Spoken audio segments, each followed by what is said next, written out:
This is what most people say. Does that make sense? Most of the time what we hear is somebody, like, let's take relationships as an example. Someone comes to you with a problem in the relationship. And they come to you and they say, but when you start communicating, you usually find that this isn't really what's going on, you know? It's like, hey, how come you forgot to take out the garbage? But then it isn't about the garbage, it's about the fact that you weren't paying attention. You weren't like taking the time to care about me, and you said you were going to do it, and it was the breach of the agreement that you made that is bigger than this. And so then it comes down to, well, you know, underneath that, maybe that's related to something that happened when you were young, that maybe there was a lot of breach of contract in your childhood, where your father or mother or whatever didn't keep their commitments to you. And then underneath all that, there's this specific thought going down at the deep level. Does that make sense? You guys follow? Okay. So, what we're talking about here, see, in order to have light, that's what I started this whole thing about, is talking about light. In order to understand light, we have to talk about darkness. Because there's a number of characteristics about darkness that are really important. First off, number one most important thing about darkness. Darkness is an illusion. Darkness doesn't exist. It is not a thing. Let me give you an example.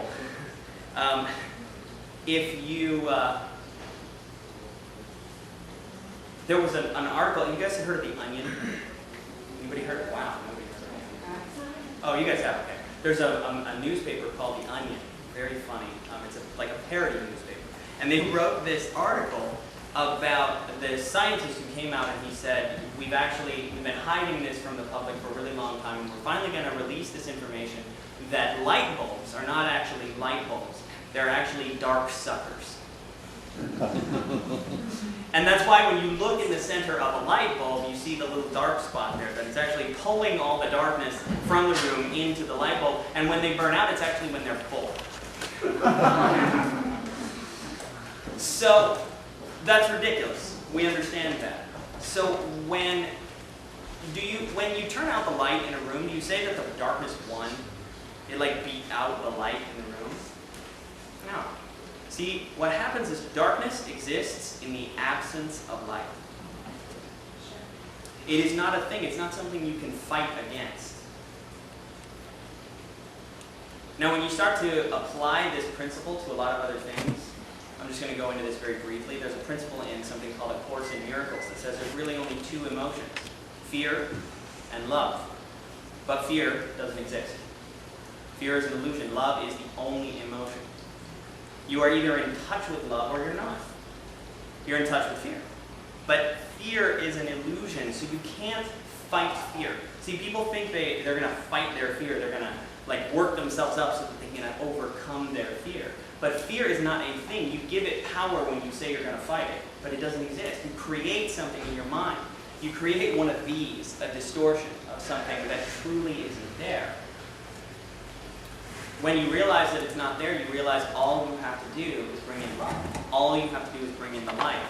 Those are synonymous, by the way. You guys follow me? Yeah? Okay, so darkness is an illusion, number one. Darkness also represents the unknown. It's what we don't know. In Jungian psychology, they call it the shadow.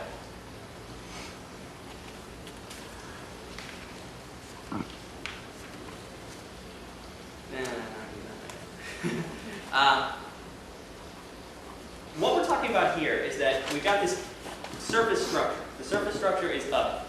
But there's deeper things going on at a deeper level. That is the shadow. These are the things that are unknown. This is in darkness. Does that make sense? This is where I'm kind of tying this back in. Light, darkness. When we begin to become aware of these things, that's when we're bringing light down into what we are unaware of, the unknown. There's a great quote from one of my favorite speakers. His name is Wayne Dyer. Wayne Dyer says that people sometimes will have an outburst of anger, and they'll say, "Where did that anger come from?" Or they'll be afraid, or they will be experiencing love. Anything that comes out of a person. He says, if you take an orange, you take an orange and you squeeze it, what comes out? Orange juice. Thank you. Why does orange juice come out of the orange? Because that's what's inside. So if you take a person and you squeeze them, you put them under pressure, you put them in a situation, and anger comes out, fear comes out, love comes out. Why does that come out? Because that's what's inside. Pretty simple. So if we've got these things, these blocks, so to speak, to the flow of energy in our lives that may be happening at a very deep unconscious level, where are they?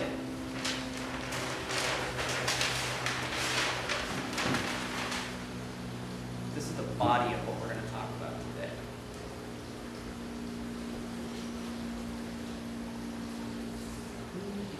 Some of you may have seen this before.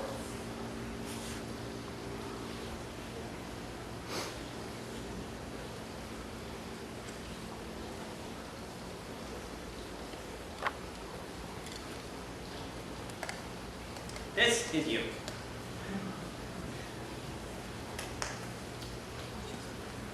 This stands for the conscious mind and the unconscious mind. Everybody's aware that you have a conscious part of your mind and an unconscious part of your mind, right? Yeah. Head nods on that one.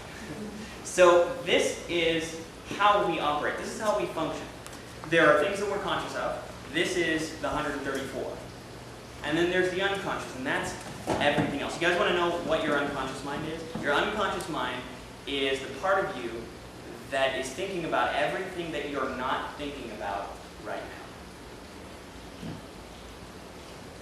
So until I mentioned it, you weren't thinking about your breathing.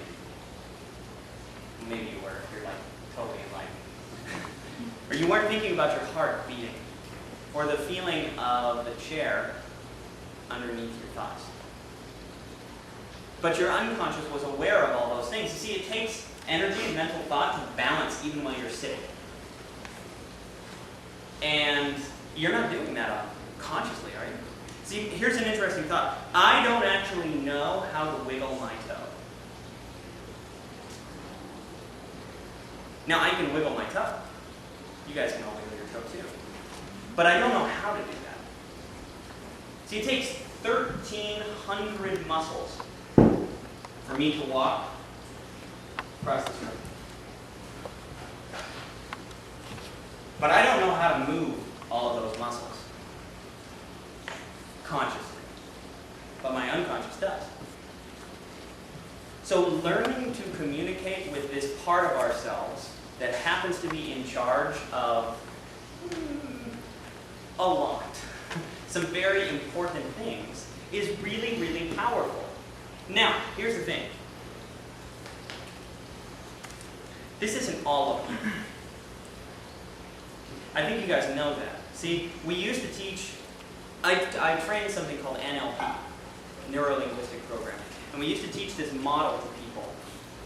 And there was an instance when one of my teachers was teaching this, and one of the students came up and pointed at it on a break.